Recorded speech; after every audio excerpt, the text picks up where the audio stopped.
Roadside Picnic by Arkady and Boris Strugatsky. Translated from Russian by Antonina W. Bouis. Chapter 1. Frederick Schuhart, age 23, bachelor. Laboratory assistant at the Harmont branch of the International Institute for Extraterrestrial Cultures. The night before, he and I were in the repository. It was already evening. All I had to do was throw off my lab suit and I could head for the bush to put a drop or two of the stiff stuff into my system. I was just standing there, holding up the wall, my work all done and a cigarette in my hand. I was dying for a smoke. It was 2 hours since I'd had one, and he was still puttering around with his stuff. He had loaded, locked, and sealed one safe and was loading up the other one, taking the empties from the transporter, examining each one from every angle, and they're heavy little bastards, by the way, 15 pounds each, and carefully replacing them on the shelf. He'd been struggling with those empties forever, and the way I see it, without any benefit to humanity or himself. In his shoes, I would have said screw it long ago and gone to work on something else for the same money. Of course, on the other hand, if you think about it, an empty really is something mysterious and maybe even incomprehensible. I've handled quite a few of them, but I'm still surprised every time I see one. They're just 2 copper discs the size of a saucer, about a 1/4 inch thick, with space of 1.5 feet between. There's nothing else. I mean, absolutely nothing, just empty space. You can stick your hand in them, or even your head if you're so knocked out by the whole thing. Just emptiness and more emptiness. Thin air. And for all that, of course, there's some force between them, as I understand it, because you can't just press them together and no one's been able to pull them apart either. No, friends, it's hard to describe them to someone who hasn't seen them. They're too simple, especially when you look close and finally believe your eyes. It's like trying to describe a glass to someone. You end up wriggling your fingers and cursing in frustration. Okay, let's say you've got it, and those of you who haven't, get hold of a copy of the Institute's reports. Every issue has an article on the empties with photos. Kirill had been beating his brains out over the empties for almost a year. I'd been with him from the start, but I still wasn't quite sure what it was he wanted to learn from them, and to tell the truth, I wasn't trying very hard to find out. Let him figure it out for himself first, and then maybe I'd have a listen. For now, I understood only one thing. He had to figure out at any cost what made one of those empties tick. Eat through one with acid, squash it under a press, or melt it in an oven. And then he would understand everything and be hailed and honored, and world science would shiver with ecstasy. For now, as I saw it, he had a long way to go. He hadn't gotten anywhere yet, and he was worn out.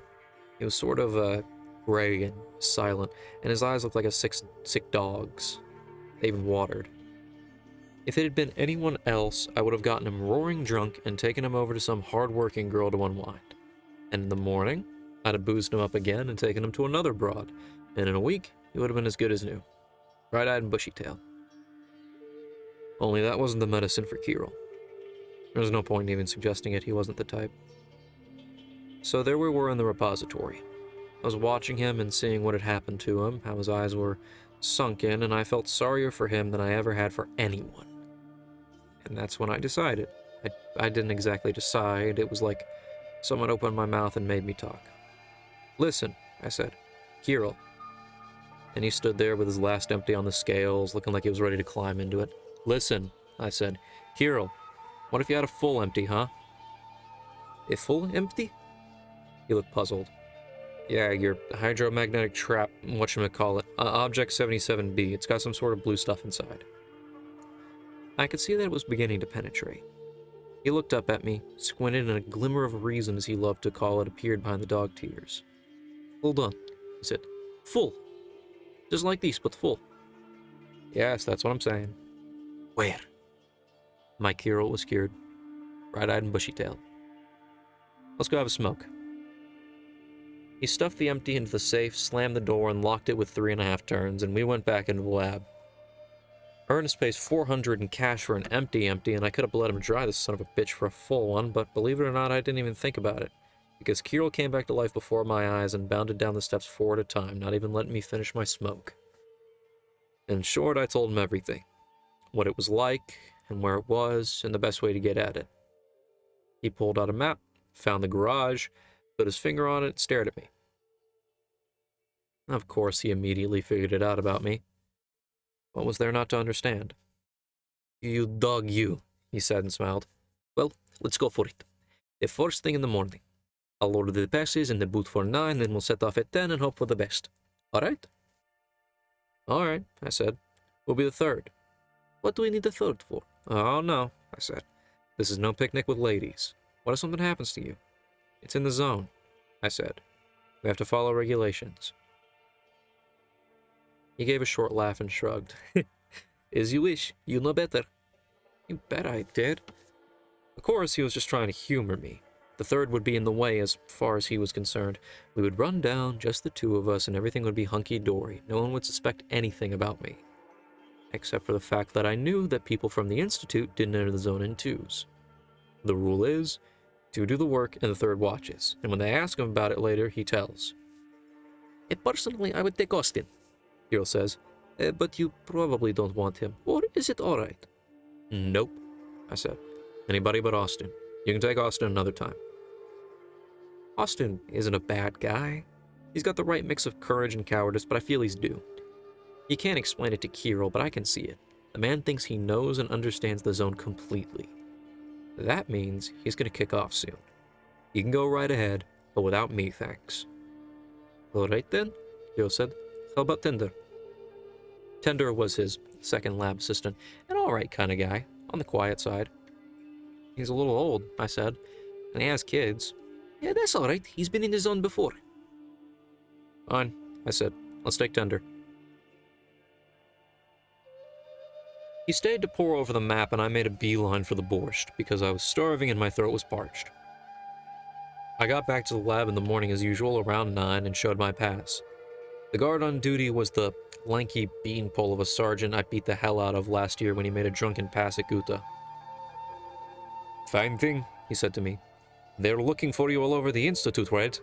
I interrupted him right there, polite-like. I'm not red to you, I said. Don't try that palsy-walsy stuff on me, you Swedish dope. God, Red. Everybody calls you that. I was all wound up before going into the zone and cold sober to boot.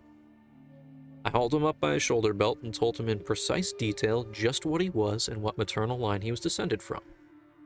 He spat on the floor, returned my pass, and said without any of the niceties, Fredrik Schuhart, your orders are to appear immediately before Chief of Security Captain Herzog. That's better, I said. That's the ticket.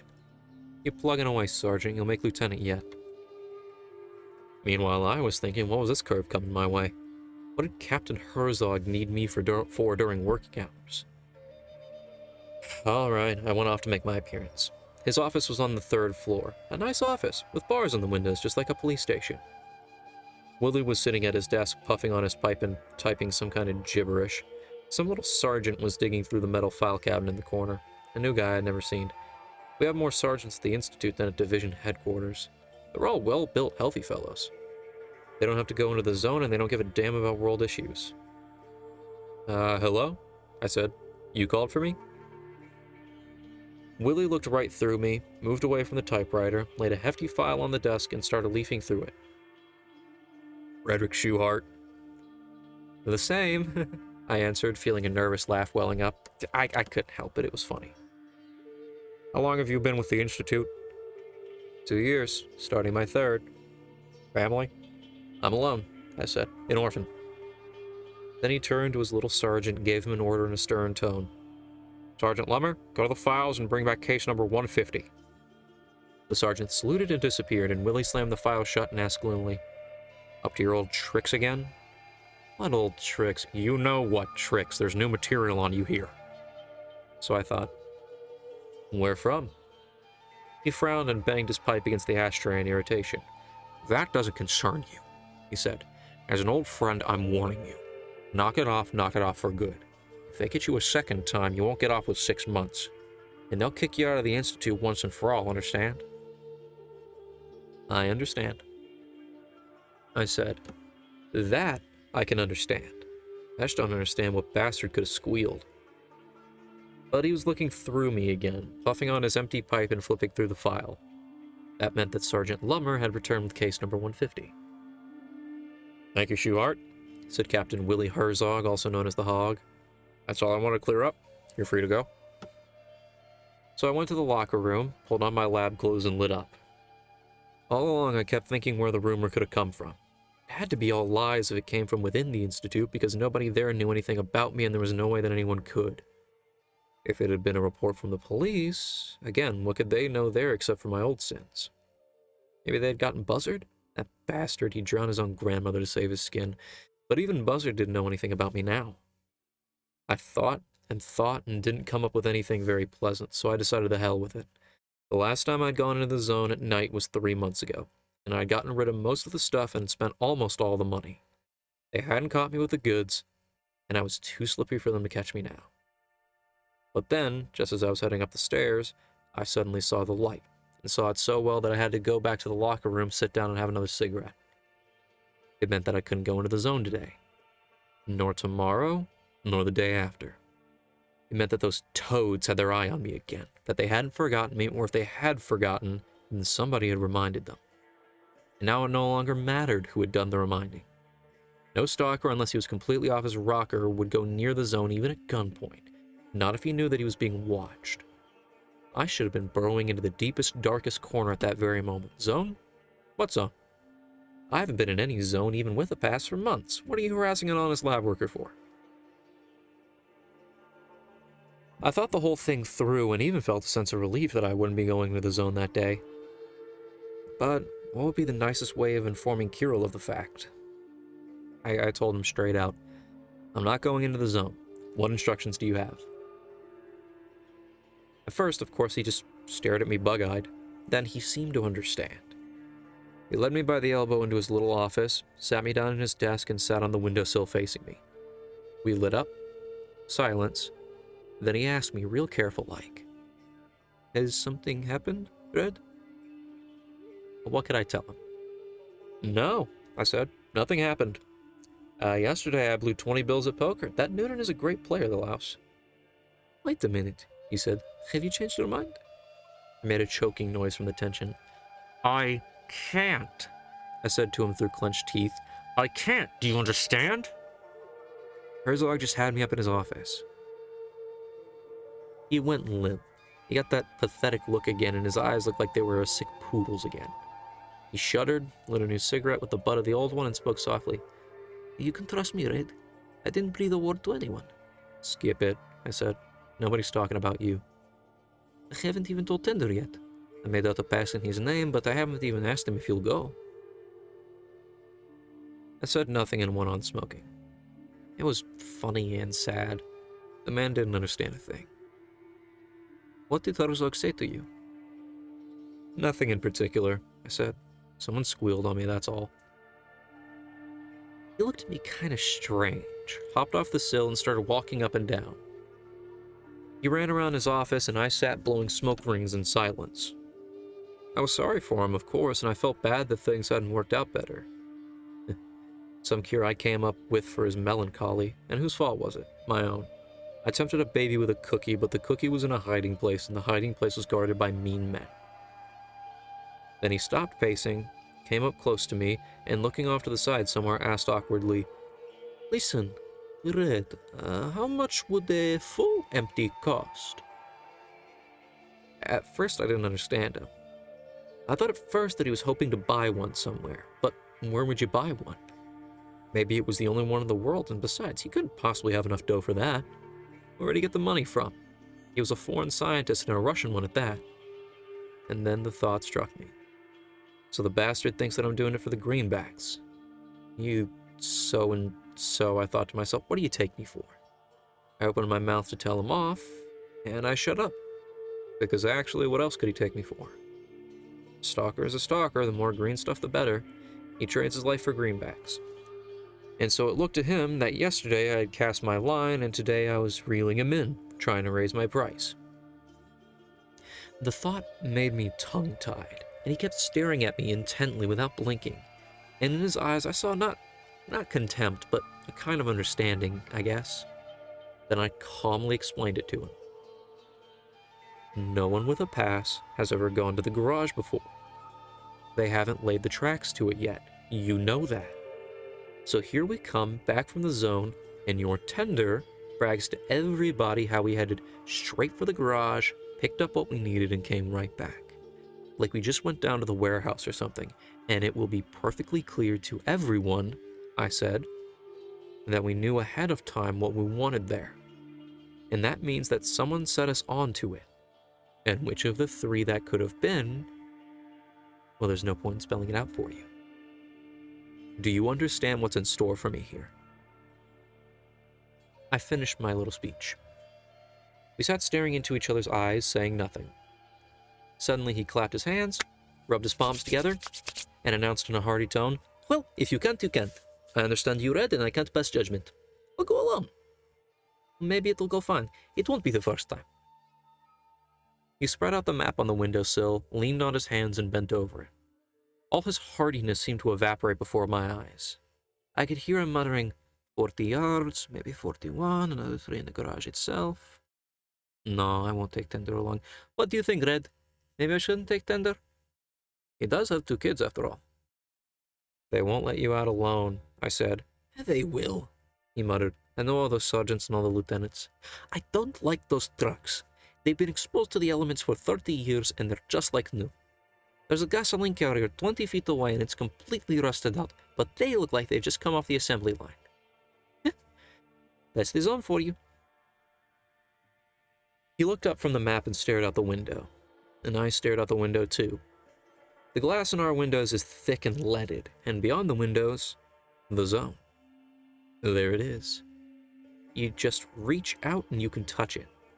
On the 13th floor, it looks like it could fit in the palm of your hand. When you look at it, it looks like any other piece of land. The sun shines on it, like on any other part of the earth, and it's as though nothing had particularly changed in it. Like everything was the way it was 30 years ago. My father, rest his soul, could look at it and not notice anything out of place at all. Except maybe he'd ask why the plant smokestack was still. Is there a strike or something? Yellow ore piled up in cone-shaped mounds, blast furnaces gleaming in the sun, rails, and more rails, a locomotive with flat cars on the rails. In other words, an industry town. Only there were no people, neither living nor dead. You could see the garage, too, a long gray intestine, its doors wide open. The trucks were parked on the paved lot next to it. He was right about the trucks, his brains were functioning. God forbid you'd stick your head between 2 trucks. You have to sidle around them. There's a crack in the asphalt if it hasn't been overgrown with bramble yet.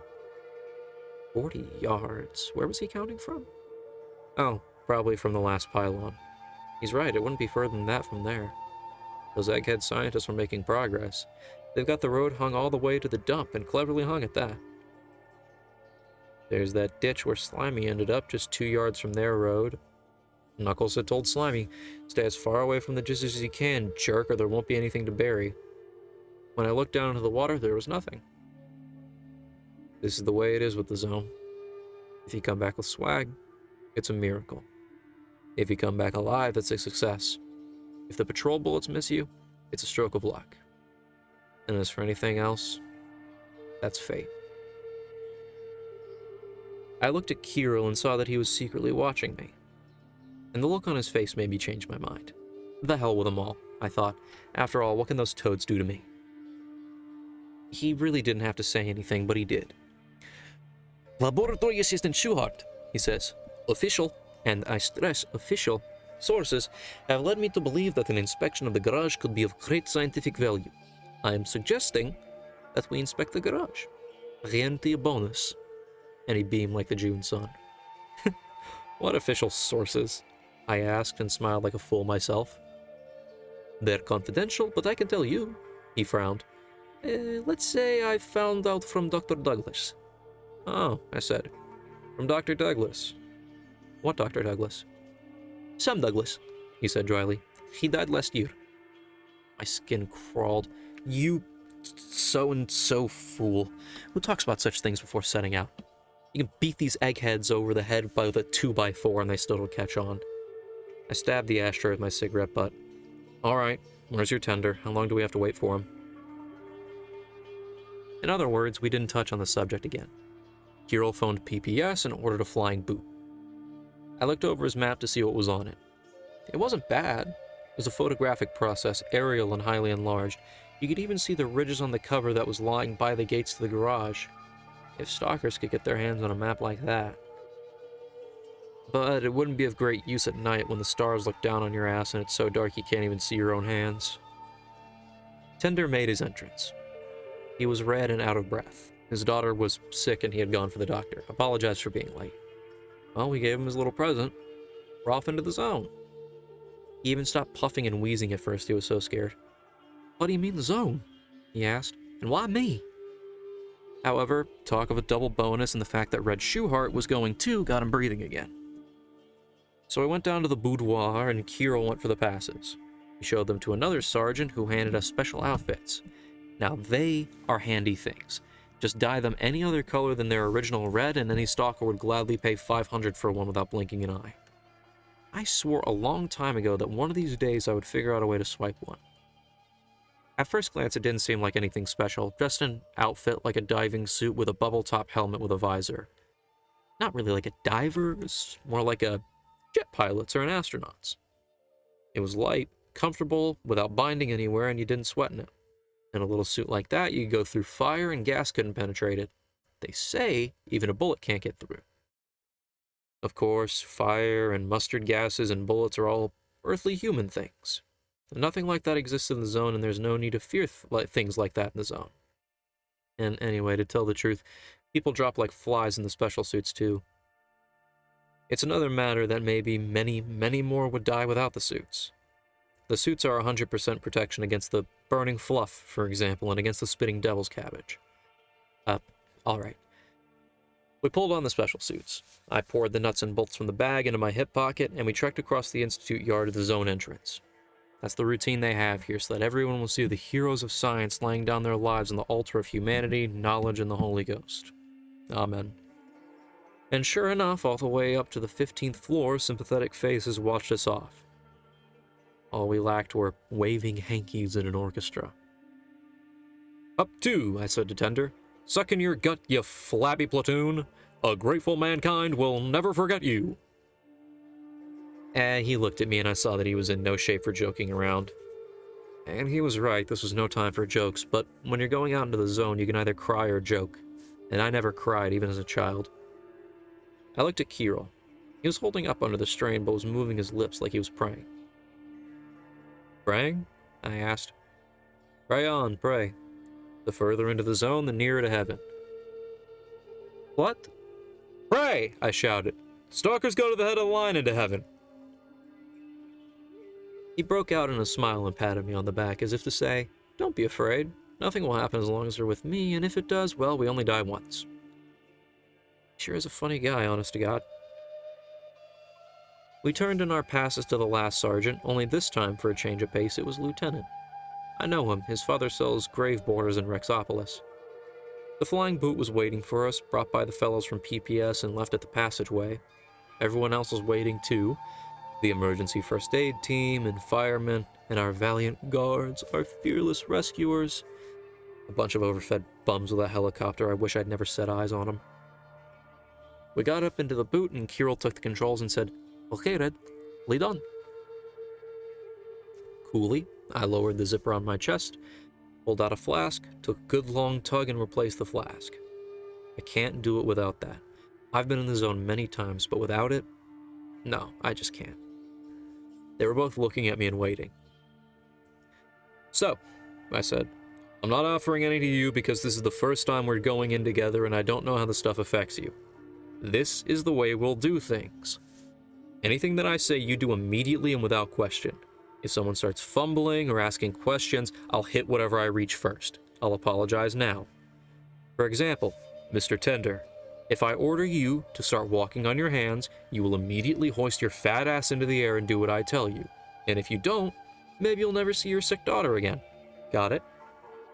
But I'll make sure that you do get to see her. Just don't forget to give me the order, Tender wheezed. He was all red and sweating and chomping his lips. I'll walk on my teeth, not just on my hands, if I have to. I'm not a greenhorn. You're both greenhorns as far as I'm concerned, I said. And I won't forget to give the orders, don't worry.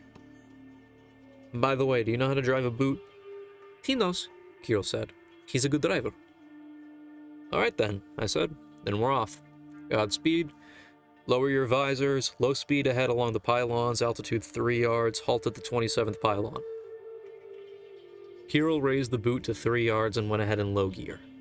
I turned around without being noticed and spit over my left shoulder. I saw that the rescue squad had climbed into their helicopter, the firemen were standing at attention out of respect, the lieutenant at the door of the passage was saluting us, the jerk, and above all of them fluttered the huge faded banner. Welcome visitors. Tender looked like he was about to wave to them, but I gave him such a jab in the ribs that he immediately dropped all ideas of such ceremonious bye-byes. I'll show you how to say goodbye. You'll be saying goodbye yet. We were off. The Institute was on our right and the plague quarter on our left. We were traveling from pylon to pylon right down the middle of the street. It had been ages since the last time someone had walked or driven down this street. The asphalt was all cracked and grass had grown in the cracks, but that was still our human grass. On the sidewalk on our left there was black bramble growing, and you could tell the boundaries of the zone. The black growth ended at the curb as if it had been mown. Yeah, those visitors were well behaved. They messed up a lot of things, but at least they set themselves clear limits. Even the burning fluff never came to our side of the zone, and you would think a stiff wind would do it. The houses in the plague quarter were chipped and dead. However, the windows weren't broken, only they were so dirty that they looked blind. At night, when you crawl past, you can see the glow inside like alcohol burning with blue tongues. That's the witch's jelly breathing in the cellars. Just a quick glance gives you the impression that it's a neighborhood like any other. The houses are like any other, only in need of repair, but there's nothing particularly strange about them, except that there were no people around. That brick house, by the way, was the home of our math teacher. We used to call him the comma. He was a bore and a failure. His second wife had left him just before the visitation, and his daughter had a cataract on one eye, and we used to tease her to tears, I remember. When the panic began, he and all his neighbors ran to the bridge in their underwear 3 miles non-stop. Then he was sick with the plague for a long time. He lost all his skin and his nails. Almost everyone who had lived in the neighborhood was hit, that's why we call it the plague quarter. Some died, mostly the old people, and not too many of them. I, for one, think that they died from fright and not from the plague. It was terrifying. Everyone who lived here got sick, and people in 3 neighborhoods went blind. Now we call those areas first blind quarter, second blind, and, so on. They didn't go completely blind, but got sort of night blindness. So, by the way, they said that it wasn't any explosion that caused it, even though there were plenty of explosions. They said they were blinded from a loud noise. They said it got so loud that they immediately lost their vision. The doctors told them that that was impossible and they should try to remember, but they insisted that it was a powerful thunderbolt that blinded them. By the way, no one else heard the thunder at all. But yeah, it was as though nothing had happened here. There was a glass kiosk, unharmed, a baby carriage in a driveway, even the blankets looked clean. The antenna screwed up the effect, though. They were overgrown with some hairy stuff that looked like cotton. The eggheads have been cutting their teeth on this cotton problem for some time. You see, they were interested in looking it over. There wasn't any other like it anywhere. Only in the plague quarter, and only on the antennas. And most importantly, it was right there, under their very windows. Finally, they had a bright idea. They lowered an anchor on a steel cable from a helicopter and hooked a piece of cotton. As soon as the helicopter pulled at it, there was a psst. We looked and saw smoke coming from the antenna, from the anchor, and from the cable. The cable wasn't just smoking, it was hissing poisonously like a rattler. Well, the pilot was no fool. There was a reason why he was a lieutenant. He quickly figured out what was what and dropped the cable and made a quick getaway. There it was, the cable, hanging down almost to the ground and overgrown with cotton. So, we made it to the end of the street, and the turn nice and easy. Kira looked at me. Should he turn? I signaled, as slow as possible. Our boot turned and inched over the last feet of human earth. The sidewalk was coming closer, and the boot's shadow was falling on the bramble. That's it. We were in the zone. I felt a chill. Each time I feel that chill, and I never know if that's the zone greeting me or my stalker's nerves acting up.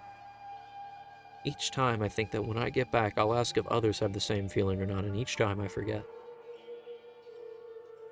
Alright, so there we were, crawling quietly over what used to be gardens. The engine was humming evenly under our feet. Calmly. It didn't care, nothing was going to hurt it here. Then old Tender broke. We hadn't even gotten to the first pylon when he started gabbing. All of the greenhorns usually run off at the mouth of the zone. His teeth were chattering, his heart thumping, his memory fading, and he was embarrassed and he couldn't control himself. I think it's like a runny nose with them. And it doesn't depend on the person at all, it just flows and flows. And what nonsense they babble. They flip out over the landscape, or they express their views on the visitors, or they talk about things having no relation to the zone. Like Tender. We got all wound up over his new suit and couldn't stop. How much he had paid for it, how fine the wool was, how the tailor changed the buttons for him. Shut up, I said. He looked at me pitifully, flopped his lips, and went on. How much silk it took for the lining. The gardens had ended by now. The clayey lot that used to be the town dump was under us, and I felt a light breeze, except there was no wind at all. And suddenly there was a gust and the tumbleweed scattered, and I thought I heard something. Shut up, you bastard, I said to Tender. No, he couldn't shut himself up. He was on the pockets now.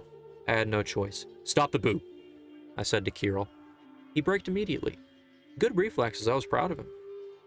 I took Tender by the shoulder, turned him towards me, and smacked him in the visor. He cracked his nose, poor guy, against the glass, closed his eyes, and shut up. And as soon as he was quiet, I heard it.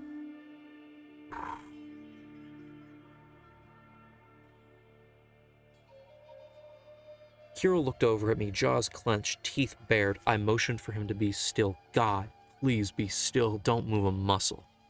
But he also heard the crackle, and like all greenhorns, he had the urge to do something immediately, anything. Yes, he whispered. I shook my head desperately and waved my fist right under his visor. Cut it out. Honest to God, with these greenhorns, you never know which way to look, at the field or at them. And then I forgot about everything.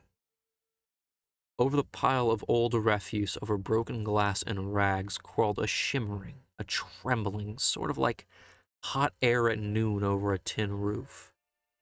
It crossed over the hillock and moved on and on toward us, right next to the pylon. It hovered for a second over the road. Or did I just imagine it? And slithered into the field, behind the bushes and the rotten fences, back there towards the automobile graveyard. Damn those eggheads. Some thinking to lay the road over the dump. I'd been really sharp myself. What was I thinking of when I raved over their stupid map? Low speed forward, I said to Kirill. Was that? The devil knows. It was, and now it's gone. Thank God. And shut up, please. You're not a human being now. Do you understand? You're a machine. My steering wheel. I suddenly realized that I was running off at the mouth. Enough. Not another word. I wanted another drink.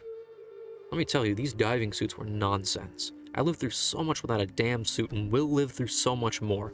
But without a big glug at a moment like this? Ugh. Well, enough of that. The breeze seemed to have died down and I didn't hear anything bad. The only sound was the calm, sleepy hum of the motor. It was very sunny and it was hot. There was a haze over the garage. Everything seemed all right. The pylons sailed past one after the other. Tender was quiet. Kirill was quiet. The greenhorns were getting a little foolish. Don't worry, fellas. You can breathe in the zone too if you know what you're about. We got to pylon 27. The metal sign had a red circle with the number 27 in it. Kirill looked at me. I nodded and our boot stopped moving. The blossoms had fallen off and it was the time for berries. Now the most important thing for us was total calm. There was no rush. The wind was gone, the visibility good. It was as smooth as silk. I could see the ditch where Slimy had kicked off. There was something colored in it, maybe his clothes. He was a lousy guy, God rest his soul. Greedy, stupid, and dirty, just the type to get mixed up with Buzzard Burbridge. Buzzard sees them coming a mile away and gets his claws into them. In general, the zone doesn't ask who the good guys are and who the bad ones are. So, thanks to you, Slimy. You were a damn fool and no one remembers your name, but at least you showed the real people where not to step. Of course, our best bet would have been to get onto the asphalt. The asphalt is smooth and you can see what's on it, and I know that crack well. I just didn't like the look of those two hillocks. A straight line to the asphalt led right between them. There they were, smirking and waiting. Nope, I won't go between them. A stalker commandment states that there should be at least 100 feet of clear space on either your left or your right, so we can go over the left hillock. Of course, I didn't know what was on the other side. There didn't seem to be anything on the map, but who trusts maps? Listen, Red, Whispered Kirill. why don't we jump over? 20 yards up and then straight down, then we're right by the garage, huh? Shut up, you jerk, I said. Don't bother me. He wants to go up. What if something gets you at 20 yards? They'll never find all your bones. Or maybe the mosquito mange would appear somewhere around here and there wouldn't even be a little damp spot left of you. I've had it up to here with these risk takers. He can't wait. Let's jump, he says. It was clear how to get to the hillock. And then we'd stay there for a bit and think about the next move. I pulled out a handful of nuts and bolts from my pocket. I held them in my palm and showed them to Kirill. You remember the story of Hansel and Gretel? Studied it in school? Well, we're gonna do it in reverse. Watch. I threw the first nut. Not far, just like I wanted, about 10 yards. The nut got there safely. Did you see that? So? He said. Not so. I asked if you saw it. I saw it. Now drive the boot at the lowest speed over to the nut and stop 2 feet away from it. Got it? Got it. Are you looking for graviconcentrates? I'm looking for what I should be looking for. Wait, I'll throw another one. Watch where it goes and don't take your eyes off it again. The second nut also went fine and landed next to the first one. Let's go. He started the boot. His face was calm and clear. Obviously, he understood. They're all like that, the eggheads. The most important thing for them is to find a name for things. Until he had come up with a name, he was too pathetic to look at. Real idiot. But now that he had some label like graviconcentrate, he thought that he understood everything and life was a breeze. We passed the first nut, and the second, and a third. Pender was sighing and shifting from foot to foot and yawning nervously. He was feeling trapped, poor fellow. It would do him good. He'd knock off 10 pounds today. This was better than any diet. I threw a fourth nut. There was something wrong with its trajectory. I couldn't explain what was wrong, but I sensed that it wasn't right. I grabbed Kirill's hand. Hold it, I said. Don't move an inch. I picked up another one and threw it higher and further.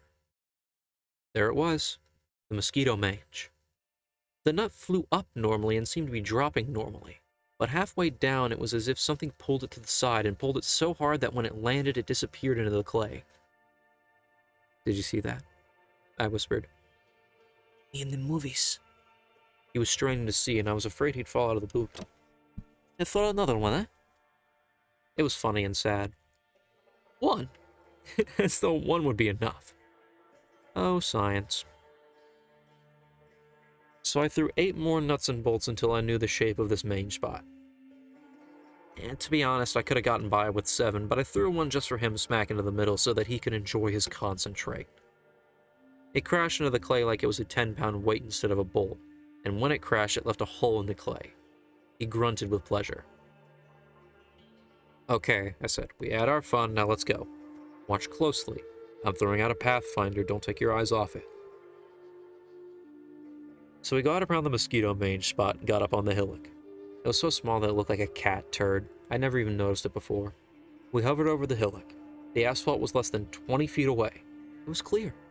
I could see every blade of grass, every crack. It looked like a snap. Just throw the nut and be on with it. But I couldn't throw the nut. I didn't understand what was happening to me, but I just couldn't make up my mind to throw that nut. What's the matter? Asked Kirill. Why are we just standing here? Wait, I said. Just shut up. I thought I'd toss the nut and then we'll quietly move along like coasting on melted butter without disturbing a blade of grass. 30 seconds and we're on the asphalt. and suddenly I broke out in a sweat. My eyes were blinded by it. And I knew that I wouldn't be throwing the nut there. To the left, as many as you want. The road was longer that way, and there was a bunch of pebbles that didn't seem too cozy, but I was ready to throw in that direction. But not straight ahead. Not for anything. So I threw the nut to the left. Kirill said nothing, turned the boot, and drove up to the nut. Then he looked over at me. I must have looked pretty bad because he looked away immediately. "It's all right," I said. "The path around is faster." I tossed the last nut onto the asphalt. It was a lot simpler after that. I found the crack and it was still clean, not overgrown with any garbage and unchanged in color. I just looked at it and rejoiced in silence. It led us to the garage door better than any pylons or signposts. I ordered Kirill to descend to 4 feet. I lay flat on my belly and looked into the open doors. At first, I couldn't see anything because of the bright sunlight, just blackness. Then my eyes grew accustomed and I saw that nothing seemed to have changed in the garage since the last time. The dump truck was still parked over the pit in perfect shape without any holes or spots. And everything was still the same on the cement floor. Probably because there wasn't too much witch's jelly in the pit and hadn't splashed out since that time. There was only one thing that I didn't like. In the very back of the garage, near the canisters, I could see something silvery. That hadn't been there before. Well, alright, so there was something silvery. We couldn't go back just because of that. I mean, it didn't shine in any special way, just a little bit, and in a calm, even a gentle way. I just got up, brushed myself off, and looked around. There were the trucks in the lot, just like new, even newer than they had been the last time I was here. And the gasoline truck, the poor bastard was rusted through and ready to fall apart. There was the cover on the ground, just like on that map of theirs. I didn't like the looks of that cover. Its shadow wasn't right. The sun was at our backs, yet the shadow was stretching towards us. Well, alright, it was far enough away from us. It seemed okay. We could get on with our work. But what was the silvery thing shining back there? Was it just my imagination? It would be nice to have a smoke now and sit for a spell and mull it all over. Why was there that shine over the canisters? Why didn't it shine next to them? Why was the cover casting that shadow? Buzzard Burbridge told me something about the shadows, that they were weird but harmless. Something happens here with the shadows. But what was that silvery shine? It looked just like cobwebs on the trees in a forest. What kind of spider could have spun it? I'd never seen any bugs in the zone. The worst part was that my empty was right there, 2 steps from the canisters. I should have stolen it that time. Then we wouldn't be having any of these problems right now, but it was too heavy. After all, the bitch was full. I could pick it up alright, but as for dragging it on my back in the dark on all fours? If you haven't carried an empty around, try it. It's like hauling 20 pounds of water without a pail. It was time to go. I wished I had a drink. I turned to Tender. Kirill and I are going into the garage now. You stay here. Don't touch the controls without my orders, no matter what, even if the earth catches fire under you. If you chicken out, I'll find you in the hereafter. He nodded at me seriously, as if to say, I won't chicken out. His nose looked like a plum. I'd really given him a solid punch. I lowered the emergency pulley ropes carefully, checked out the silvery glow one more time, waved Kirill on, and started down. On the asphalt, I waited for him to come down the other rope. Don't rush, I said. No hurry. Less dust. We stood on the asphalt, the boot swaying next to us and the ropes wriggling under our feet. Tender stuck his head over the rail and looked at us. His eyes were full of despair. It was time to go. Follow me step for step, 2 steps behind me. Keep your eyes on my back and stay alert. I went on. I stopped in the doorway to look around. It's a hell of a lot easier working in the daylight than at night. I remember lying in that same doorway. It was pitch black and the witch's jelly was shooting tongues of flame up from the pit, pale blue like burning alcohol. It didn't make things any lighter. In fact, the bastards made it seem even darker. And now it was a snap. My eyes had gotten used to the murky light and I could even see the dust in the darkest corners. And there really was something silvery over there. There were silvery threads stretching to the ceiling from the canisters. They sure looked like a spider's web. Maybe that's all it was too, but I was going to keep away from it. That's where I made my mistake. I should have stood Kirill right next to me, waited for his eyes to grow accustomed to the light too, and then pointed out the web to him. Pointed out to him. But I was used to working alone. I saw what I had to see, and I forgot all about Kirill. I stepped inside and went straight for the canisters. I crouched over the empty. There didn't seem to be any web on the empty. I picked up one end and said to Kirill, "Here, grab one and don't drop it, it's heavy." I looked up and felt a catch in my throat. I couldn't utter a sound. I wanted to shout, "Stop! Freeze!" But I couldn't. And I probably wouldn't have had time anyway, it all happened so fast. Kirill stepped over the empty, turned his back to the canisters, and got his whole back into the silver web. I shut my eyes. I went numb, and the only thing I heard was the web tearing. It was a weak, crackling noise. I was crouched there, with my eyes shut, unable to feel my arms or my legs when Kirill spoke. Well, shall we get on with it? Let's go. We picked up the empty and headed for the door, walking sideways. It was terrifically heavy, the bitch. It was hard for the two of us to drag it. We came out into the sun and stopped by the boot. Tender reached out for it. "Okay," said Kirill.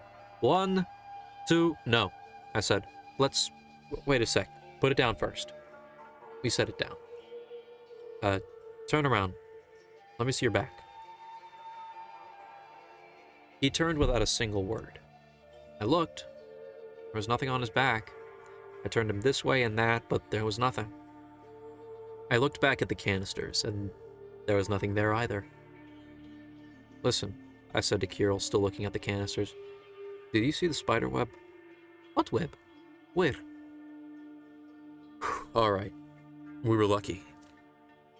But to myself, I thought, there's no way of knowing that yet.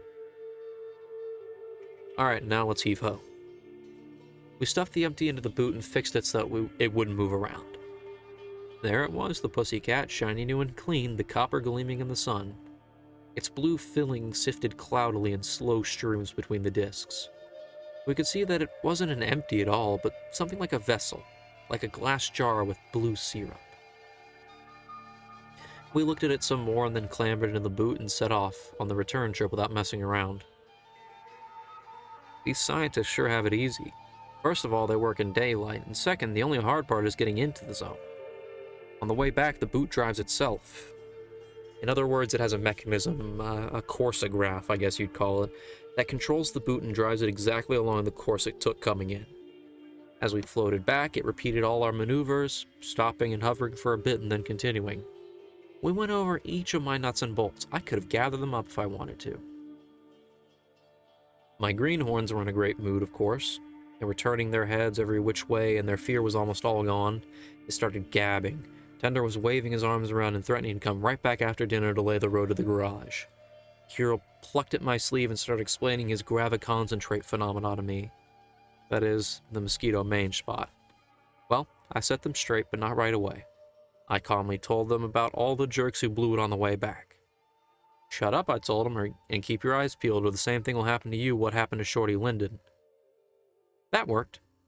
They didn't even ask about what happened to Shorty Linden. We floated along in silence, and I only thought about one thing: how I would unscrew the cap. I was trying to picture my first gulp, but the web kept glistening before my eyes. In short, we got out of the zone, and we were sent into the delouser. The scientists call it the medical hangar, along with the boot. They washed us in 3 different boiling vats, and in their alkaline solution, smeared us with some gunk, sprinkled us with some powder, and washed us again, then dried us off and said, "Okay, friends, you're free." Tender and Kirill dragged the empty. There were so many people who had come to gawk that you couldn't push your way through them. And it was so typical. They were all just watching and grunting words of welcome, but not one was brave enough to lend a hand to the tired returnees. Alright, that was none of my business. Now nothing concerned me anymore. I pulled off my special suit, threw it on the floor, and let the bastard sergeants pick it up, and headed straight for the showers because I was sopping wet from head to toe. I locked myself in a stall, got my flask, unscrewed the cap, and attached myself to it like a lamprey. I sat on the bench, my knees empty, my head empty, my soul empty, gulping down the strong stuff like it was water. Alive. The zone had let me out. It let me out, the damn treacherous bitch. I was alive. The greenhorns could never appreciate that, only a stalker could. Tears were streaming down my cheeks from the booze or what, I don't know. I sucked the flask dry. I was wet and the flask was dry. It didn't have that one last gulp that I needed, of course, but that could be fixed. Everything could be fixed now.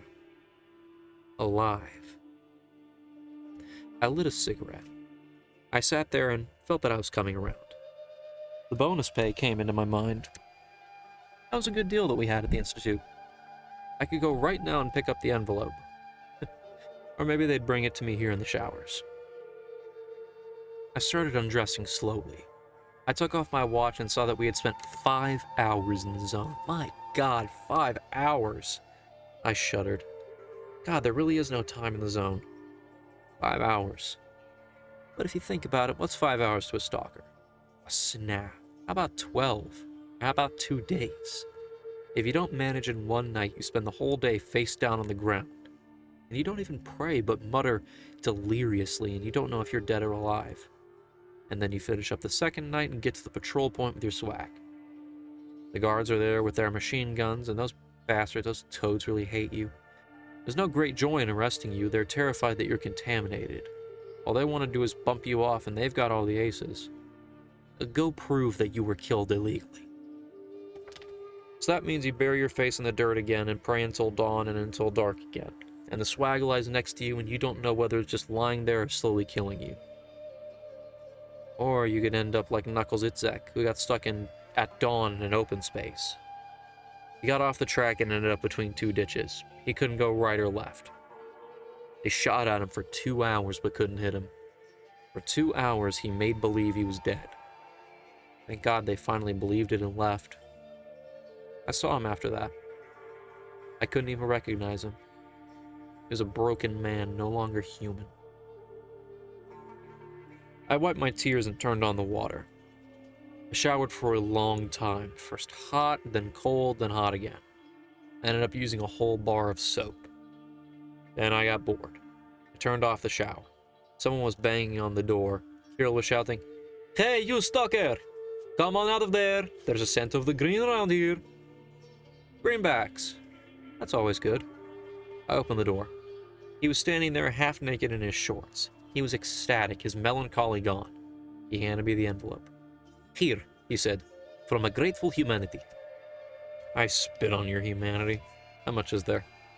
"In view of your bravery beyond the call of duty, and as an exception, 2 months' pay." Yeah, I could live on that kind of money. If I could get 2 months' pay for every empty, I could have sent Ernest packing a long time ago. Well, are you pleased? He was glowing, positively radiant, grinning from ear to ear. "Not bad. And you?" He didn't answer. He hugged my neck, pressed me to his sweaty chest, pushed me away, and disappeared into the next stall. "Hey," I shouted after him. "How's Tender?" Washing out his underwear, I bet. "No way. Tender is surrounded by reporters. You should see him. He's such a big shot. He's telling them authoritatively." "How's he telling them?" "Authoritatively." "Okay, sir. Next time I'll bring my dictionary along, sir." Then it was like an electric shock. "Wait, Kirill, come out here." "I'm naked." "Come out. I'm not a dame." He came out. I took him by the shoulders and turned his back toward me. Nope. I must have imagined it. His back was clean. The rivulets of sweat dried up. "What's with you and my back?" he asked. I kicked him in his bare can and dove into my stall and locked the door. Damn my nerves. I was seeing things there, and now I was seeing them here. The hell with it all. I'd get tanked up tonight. I'd really like to beat Richard, that's what I'd like. That bum can really play cards, can't beat him with any hand. I tried reshuffling, even blessing them under the table. "Kirill," I shouted, "you going to the borscht tonight?" "It's not a borscht. It's pronounced borscht. How many times do I have to tell you? Skip it. It's spelled Borscht. Don't bug us with your customs. Are you going or not? I'd love to beat Richard. Oh, I don't know, Red. You simple soul, you don't understand what it is we've brought back. And I suppose you do? Well, I don't either, that's true. But now, for the first time, we know what the empties are for. And if my bright idea works, I'll write a monograph. I'll dedicate it to you personally. Frederick Schuhart, honored stalker with respect and gratitude. And they'll put me away for 2 years. But you'll go down in science. That's what they'll call it, Schuhart's jar. Like the sound of it? While we were bullying, I dressed, put the empty flask in my pocket, counted my money, and left. Good luck, you complicated soul. He didn't answer. The water was making a lot of noise. There was Tender, in person in the corridor, red and puffed up like a turkey, surrounded by co-workers, reporters, and a couple of sergeants, fresh from eating and picking their teeth. He was babbling on and on. The technology that we command, he blathered, almost completely guarantees success and safety. Then he saw me and dried up a bit.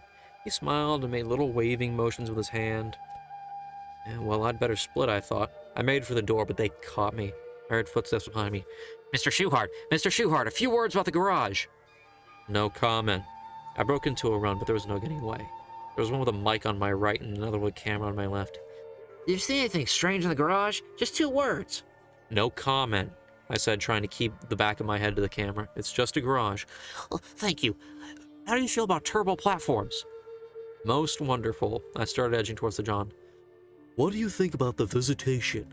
Ask the scientists, I said, and slid behind the bathroom door. I could hear them scratching at the door, so I called out, I heartily recommend that you ask Mr. Tender how his nose came to look like a beet. He's too modest to bring it up, but that was our most interesting adventure there. They shot down the corridor, faster than racehorses. I waited a minute. Silence. Stuck out my head. Nobody. And I went on my way whistling a tune. I went down to the lobby, showed my pass to the beanpole sergeant, and saw that he was saluting me. I guess I was the hero of the day. At ease, Sergeant, I said. I'm pleased. He showed so many teeth you'd think I was flattering him beyond all reason. Well, Red, you sure are a hero. I'm proud to know you, he said. So now you'll have something to tell the girls about back in Sweden. You bet. They'll just melt in my arms. I guess he's right. To tell the truth, I don't like guys who are that tall and rosy-cheeked. Women go nuts over them, and I don't know why. Height's not the important thing.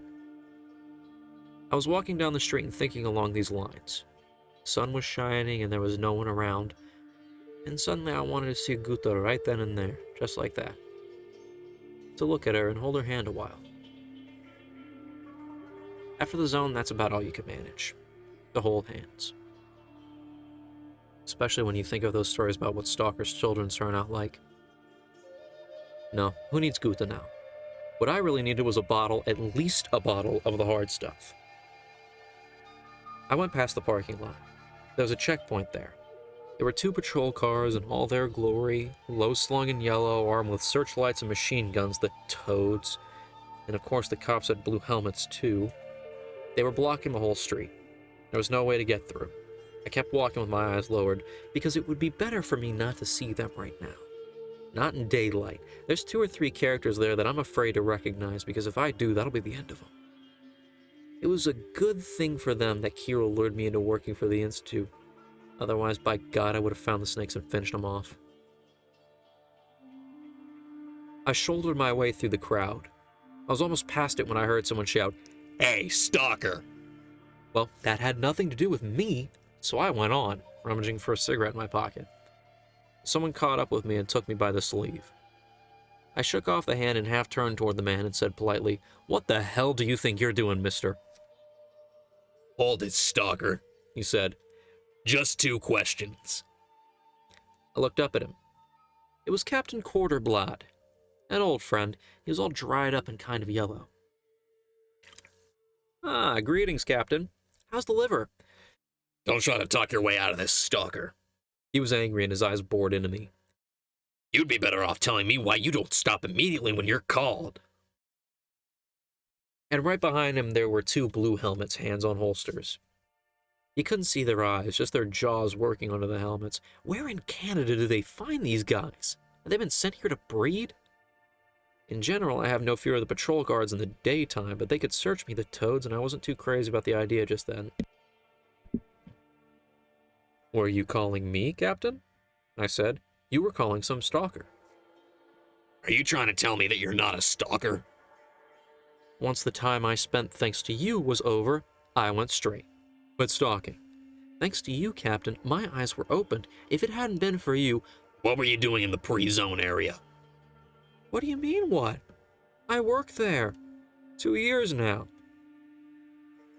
To bring the unpleasant conversation to a close, I showed Captain Quarterblad my papers. He took my hook and examined it page by page, sniffing and smelling every stamp and seal on it. He returned the book, and I could see how pleased he was. His eyes lit up and there was color in his cheeks. Forgive me, Shuart, he said. I didn't expect it of you. I'm glad to see that my advice wasn't wasted on you. Why, that's marvelous. You can believe me or not, but even back then I knew that you would turn out all right. I just couldn't believe that a fellow like you, blah, blah, blah, blah, blah. He went on and on like a record. Looked like I had saddled myself with another cured melancholic. Of course I listened, eyes lowered modestly, nodding, spreading my arms innocently, and if I recall, shyly scuffing the sidewalk with my foot. The gorillas behind the captain's back listened a bit and then got bored and went off someplace more exciting. Meanwhile, the captain was painting glorious vistas for my future. Education was the light, ignorance was darkness, and the Lord loves and appreciates honest labor, and so on and so forth. He was slinging the same bull the priest used to give us in prison every Sunday. What I really needed was a drink. My thirst wouldn't wait. All right, I thought to myself, Red, you can put up with this too. You have to, so be patient. Can't keep it up for much longer. Look, he's losing his breath already. A lucky break. One of the patrol cars started signaling. Captain Quarterblad looked around, heaved a sigh of dismay, and gave me his hand. Well, I'm glad I met you, honest Mr. Shuart. I would have been happy to drink this acquaintance. I can't have whiskey, doctor's orders, but I would have enjoyed a beer. But duty calls. We'll meet again, he said. God forbid. But I shook his hand and blushed and shuffled my feet just like he wanted me to. He finally left me, and I headed swift as an arrow for the Borscht. It's always empty that time of day in the Borscht. Ernest was behind the bar, wiping glasses and holding them up to the light. It's amazing, by the way, that whenever you come in, bartenders are always wiping glasses as though their salvation depended on it for something. He'll just stand there all day, pick up a glass, squint at it, hold it up to the light, breathe on it, then start rubbing. He'll rub and rub and rub, look it over again, this time from the bottom, and then rub some more. Hi, Ernie. Leave the poor thing alone, you rub a hole through it. He looked at me through the glass, muttered something indistinct, and without a further word poured me 4 fingers of vodka. I climbed up on a stool, took a sip, made a face, shook my head, and had another sip. The refrigerator was humming. The jukebox was playing something soft and low. Ernest was laboring over another glass. It was peaceful.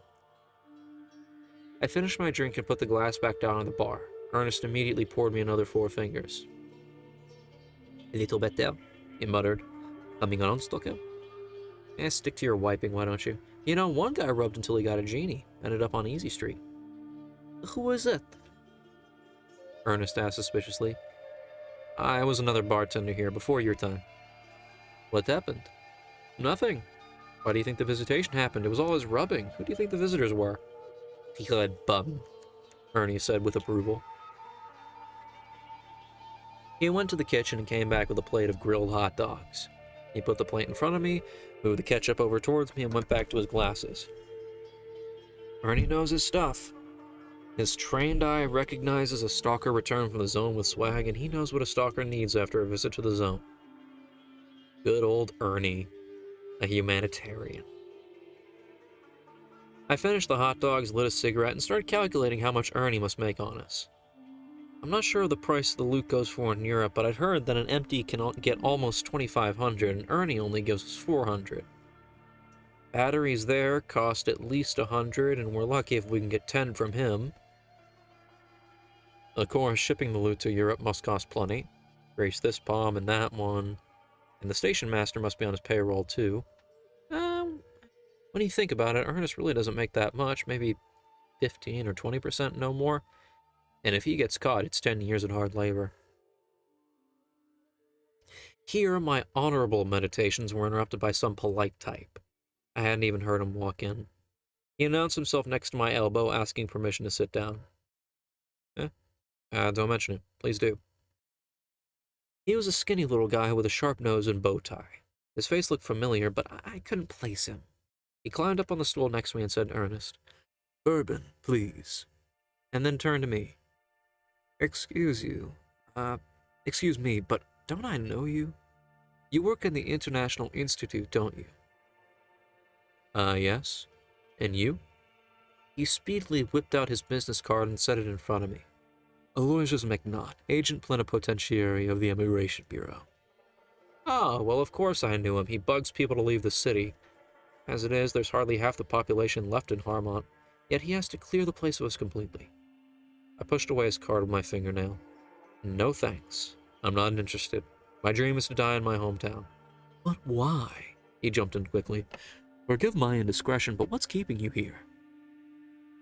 What do you mean?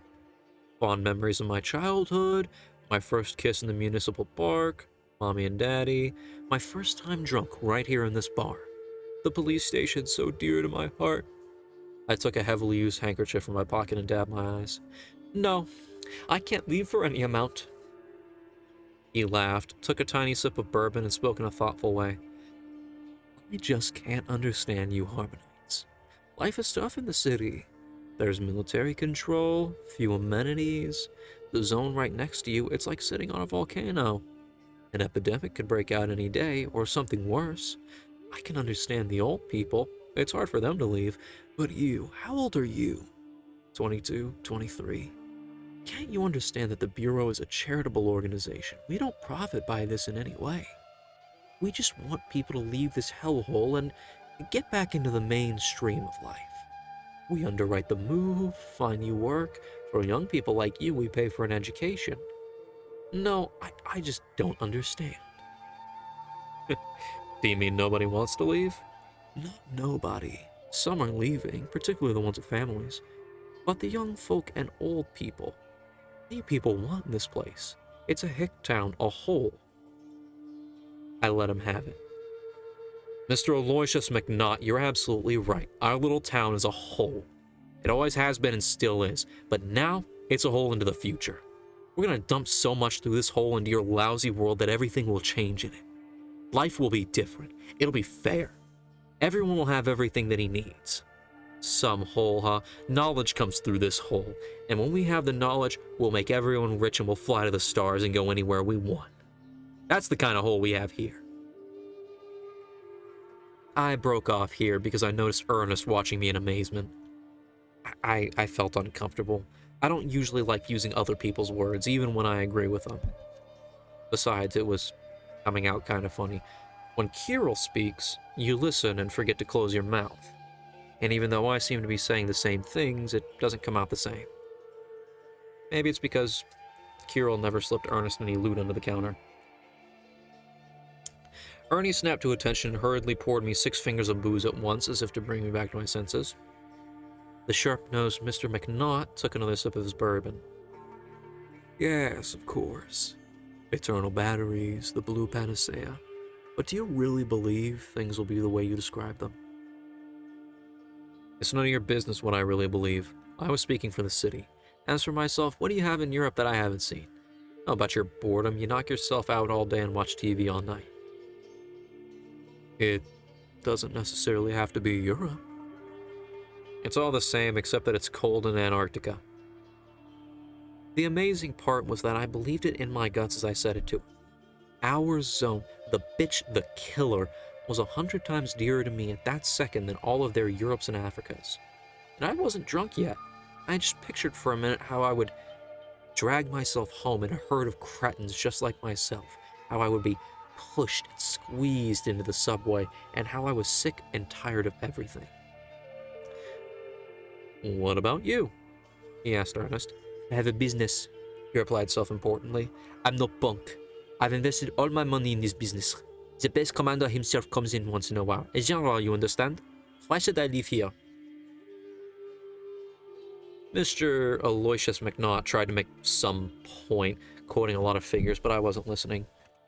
I took a good long gulp, pulled out a lot of change from my pocket, got off the stool, and pumped the jukebox. There's a song on there, Don't Come Back If You're Not Sure.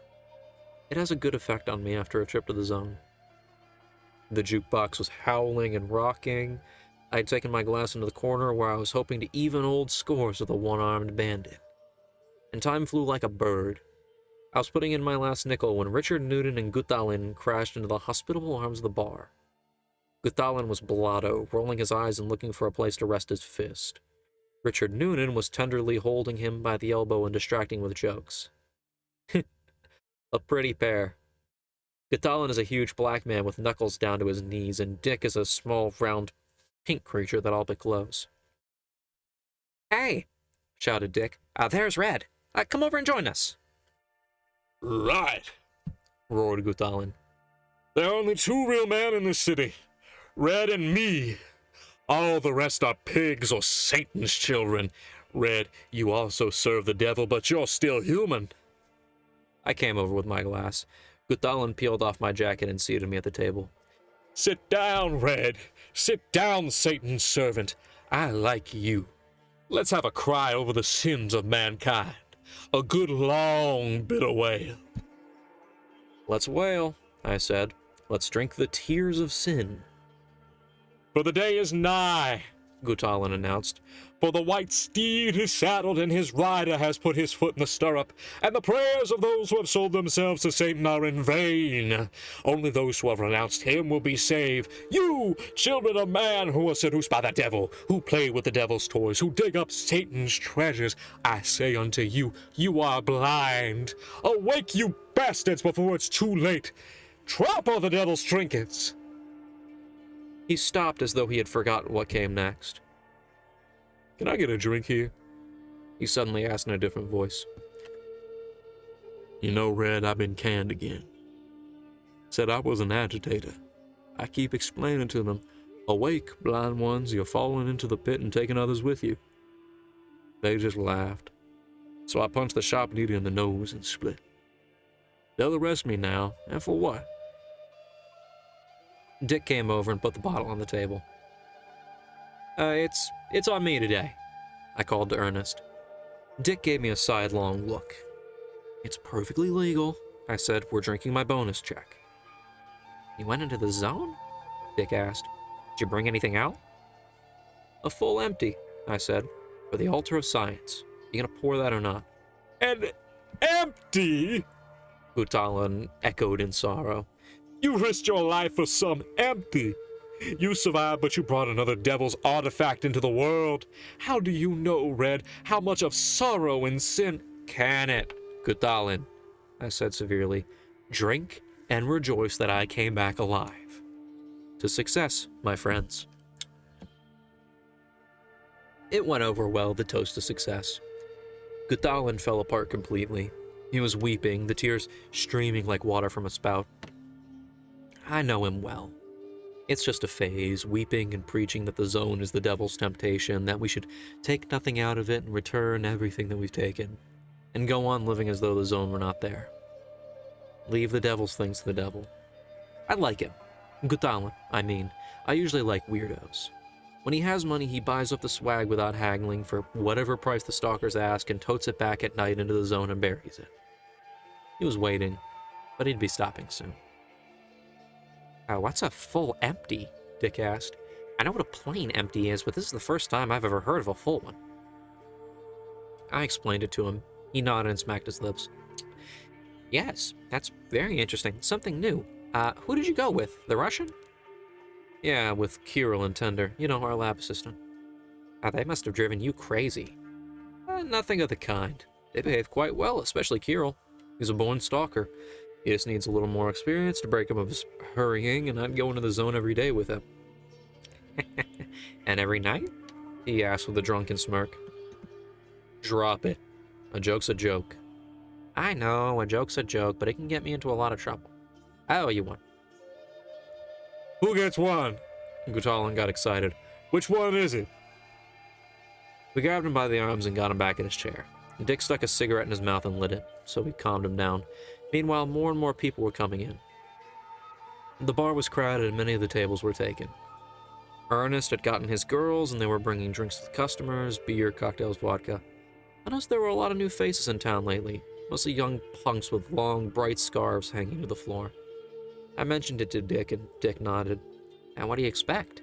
They're starting a lot of construction. The Institute is putting up 3 new buildings, and besides that, they're planning to wall off the zone from the cemetery to the old ranch. The good times are over for the stalkers. When were the good old days for the stalkers? I said. There you go, I thought, what's all this new stuff? I guess I won't be able to make a few bucks on the side anymore. Maybe it's for the best, less temptation. I'll go into the zone in the daytime, like a decent citizen. The money's not the same, of course, but it's a lot safer. The boot, the special suit, and so on, and no worries with the border patrol. I can live on my salary and I'll booze it up on the bonuses. Then I got depressed again. Penny pinching again. I can't afford this, I can't afford that. I'd have to save up to buy Guta the crummiest rag. No more bars, just cheap movies. It was bleak. Every day was gray, and every evening and every night. I was sitting there thinking, and Dick was yelling in my ear. Last night at the hotel, I went to the bar for a nightcap, and there were some new guys there. I didn't like their looks at all. One comes over to me and starts a conversation in a roundabout way. Lets me know that he knows me, knows what I do, where I work, and hints that he's ready to pay good money for various services. An informer, I said. I wasn't very interested. I've had my fill of informers and little talks about services. No, buddy, not an informer. Listen, I chatted for a bit, carefully of course, led him on. He's interested in certain objects in the zone, serious ones at that. Batteries, itchers, black sprays, and other such baubles do nothing for him. He only hinted at what he did want. What was it? Witch's jelly, as far as I could understand, Dick said and looked at me strangely. Oh, he wants the witch's jelly, does he? How about some death lamps while he's at it? I asked him the same thing. And? Would you believe that he wants some too? Yes, I said. Well, let him go get it himself. It's a snap. There are cellars full of witch's jelly. Let him take a bucket and bail out as much as he wants. It's his funeral. Dick said nothing and watched me without even smiling. What the hell was he thinking? Was he thinking of hiring me? Then I got it. Hold on, I said. Who was that guy? You're not allowed to study the jelly even at the Institute. Right. Dick was speaking slowly and watching me. It's research that holds potential danger for mankind. Now do you understand who that was? I understood nothing. The visitors, you mean? He laughed, patted my hand, and said, Why don't we just have a drink instead? You're such a simple soul. Okay by me, I said, but I was angry. The sons of bitches think I'm such a simpleton, eh? Hey, Gutalin, I said. Gutalin, wake up, let's drink. Gutalin was fast asleep. His cheek lay on the black tabletop with his hands drooped down to the floor, so Dick and I had a drink without him. All right now, I said. Simple soul or complicated, I'll tell you what I would do about that guy. You know how much love I have for the police, but I'd turn him in. Sure. And the police would ask you why this guy turned to you rather than someone else. Then what? I shook my head. It doesn't matter, you fat jerk. You've only been in the city 3 years and haven't been in the zone once. You've only seen the witch's jelly in the movies. You'd see it in real life and what it does to a human being. It's a horrible thing and it shouldn't be brought out of the zone. You know yourself that stalkers are a rough bunch. All they want is money, money, and more money. But even the late Slimy wouldn't have gone in on a deal like that. Buzzard Burbridge wouldn't go for it either. I hate to think who would need witch's jelly and for what.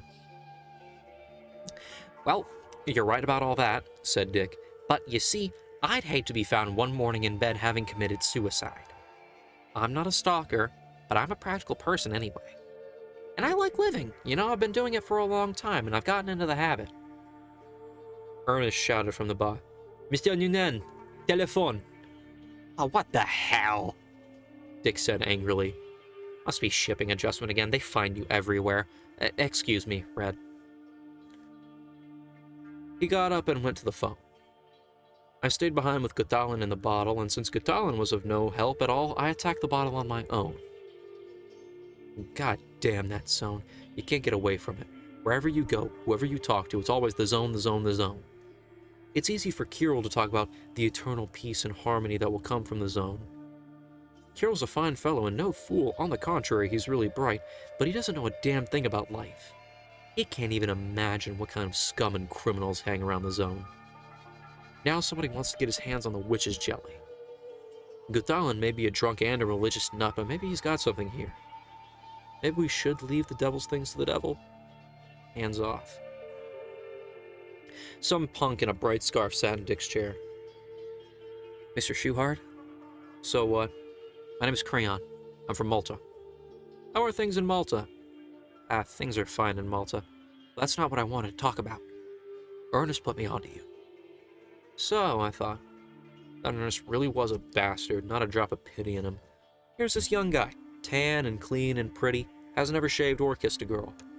But Ernest doesn't care, he just wants to send more people into the zone. 1 out of 3 will come back with swag, and that's money for him. How's old Ernest? He looked over at the bar. He looks well. I wouldn't mind trading places with him. I would. Want a drink? Thanks, but I don't drink. Smoke? Forgive me, but I don't smoke either. Well, damn you then. What the hell do you need the money for? He blushed and stopped smiling. Probably, he said in a low voice. That concerns only me, doesn't it, Mr. Schuhart? You're absolutely right, I said and poured myself another 4 fingers. My head was beginning to buzz, and I was feeling an ice of looseness in my limbs. The zone had let go of me completely. I'm drunk right now. I'm celebrating, as you can see. I went into the zone and came back alive and with money. It doesn't happen very often that people come back alive, and even more rarely, they come back with money. So why don't we postpone any serious discussion? He jumped up and excused himself. I saw that Dick was back. He was standing by his chair, and I could see in his face that something had happened. Your tanks losing their vacuum again? Yep, he said. Again. He sat down, poured himself a drink, freshened mine, and I could see that whatever it was, it had nothing to do with faulty goods. And to tell the truth, he couldn't care less about the shipments. A model worker. Let's have a drink, Red. Without waiting for me, he gulped down his drink and poured himself another. You know, Kirill Panov died. I was so drunk that I didn't quite understand. Someone died, so what? Well, let's drink to the departed.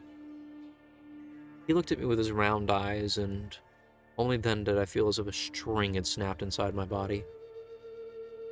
I remembered that I got up and leaned against the table. I looked down at him. Kirill? The silver web was before my eyes, and I could hear it cracking again, as it tore. And through the eerie sound of the cracking, I could hear Dick's voice as though he were in another room.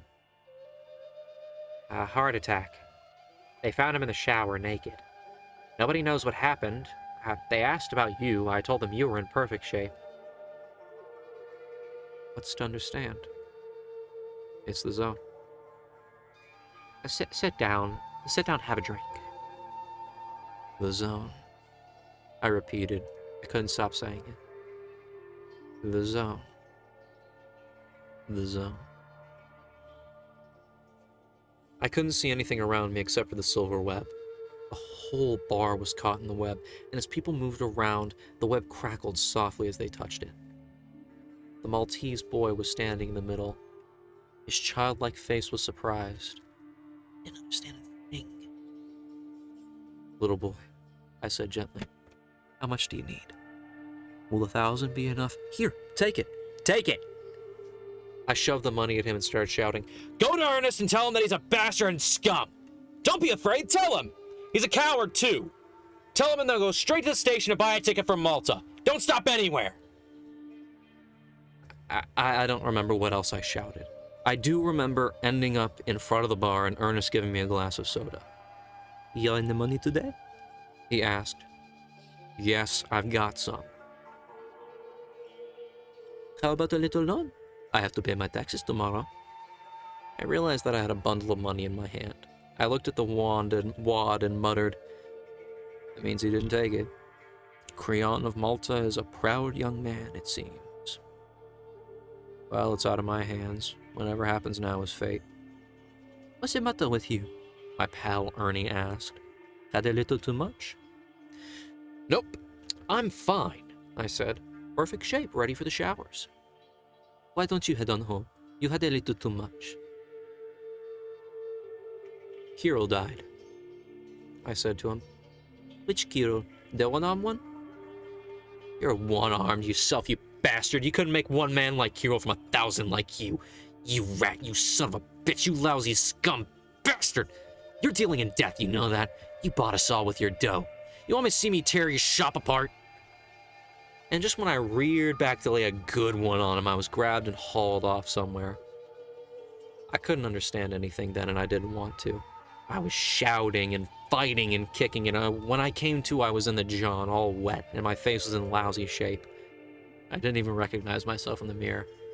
My cheek was twitching. I'd never had that before. Outside, I could hear a racket, dishes breaking, the girl squealing, and Gutalin roaring louder than a grizzly bear. Repent, you good-for-nothings! Where's Red? What have you done with him, you seeds of the devil? And the wail of the police sirens. As soon as I heard it, everything became crystal clear in my brain. I remembered everything, knew everything, and understood everything. But there was nothing left in my soul but icy hatred, so I thought, I'll give you a party. Show you what a stalker is, you lousy bloodsucker. I pulled out an itcher from my watch pocket. It was brand new, never used. I squeezed it a couple of times to get it going, opened the door into the bar and tossed it quietly into the spittoon. Then I opened the window and climbed out into the street. I really wanted to stick around and see it all happen, but I had to get out of there as fast as possible. The itchers gave me nosebleeds. I ran across the backyard. I could hear my itcher working full blast. First, all the dogs in the neighborhood started howling and barking. They sensed the itcher before humans do. Then someone in the bar started yelling so loud that my ears clogged even at that distance. I could see the crowd going wild in there. Some fall into deep depression, and others freak out, and some panic with fear. The itcher is a terrifying thing. Ernest will have a long wait before he can get a full house in his place again. The bastard will guess, of course, that it was me, but I don't give a damn. It's over. There's no more stalker named Red. I've had enough. Enough of risking my own life and teaching other fools how to risk theirs. You were wrong, Kirill, my old buddy. I'm sorry, but you were wrong and Gutalin was right. This was no place for humans. The zone was evil. I climbed over the fence and headed home. I was biting my lip. I wanted to cry, but I couldn't. All I saw was emptiness and sadness. Kirill, my buddy, my only friend, how could it have happened? How will I get on without you? You painted vistas for me. About a new world, a changed world, and now what? Someone in far-off Russia will cry for you, but I can't. And it was all my fault. No one else but me, a good-for-nothing. How could I take him into the garage when his eyes hadn't adjusted to the dark? I'd lived my whole life like a wolf, caring only about myself, and suddenly I decided to be a benefactor and give him a little present? Why the hell did I ever mention that empty to him? When I thought about it, I felt a pain in my throat and I wanted to howl. Maybe I did. People were avoiding me on the street. Then things got easier. I saw Guta coming. She was coming toward me. My beauty, my darling, walking with her pretty little feet, her skirt swaying over her knees. Eyes followed her from every doorway. As she was walking in a straight line, looking at no one, and I realized that she was looking for me. Hello, I said. Guta, where are you going? She took me in one glance, my bashed-in face, my wet jacket, my scraped hands, but she didn't say a thing. Hello, Red. I was just coming to see you. I know. Let's go to my place. She turned away and said nothing. Her head is so pretty on her long neck, like a young mare's, proud but submissive to her master. I don't know, Red. You may not want to see me anymore. My heart contracted. What now? But I spoke calmly. I don't understand what you're getting at. Guta, forgive me. I'm a little drunk today, so I'm not thinking straight. Why wouldn't you want to see me anymore? I took her hand and we walked slowly toward my place. Everyone who had been eyeing her before was hurrying to eye his mug now. I've lived on this street all my life and everybody knows Red very well. And anyone who doesn't will get to know me fast enough and he can sense that. Mother wants me to have an abortion, she said suddenly. I don't want to. I had walked several steps before I understood what she was saying. I don't want an abortion. I want to have your child. You can go, do what you want, go off to the four corners of the world. I won't keep you.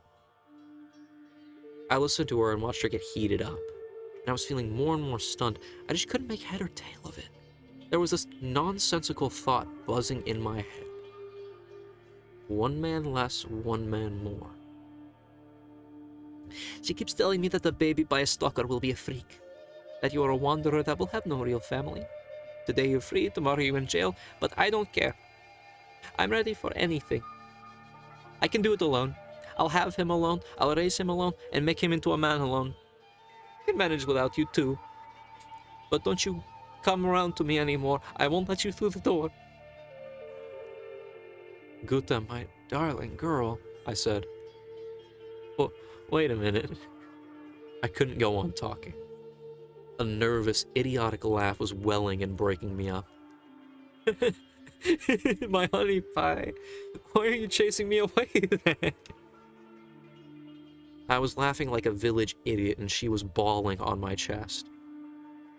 What will happen to us now, Red? She asked through her tears. What will happen to us now?